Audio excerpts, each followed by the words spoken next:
Ако гарван се появи в живота ти, носи послание, но дали е предупреждение или дар? Основни значения на татуировка гарван – мъдрост и интелект.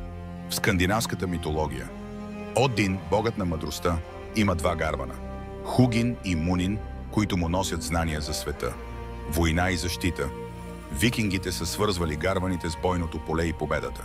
Често се татуира от хора с боен дух, смърт и мистерия.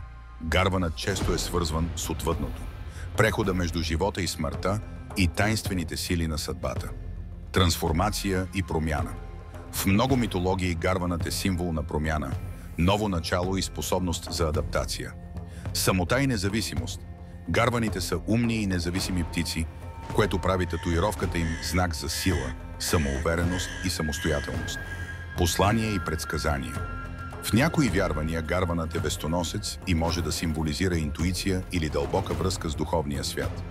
Кое от тези значения най-много ти допада? Всеки ваш лайк и споделяне означава много за нас. Продължаваме напред заедно. Кажете ни в коментарите какво искате да видите следващия път.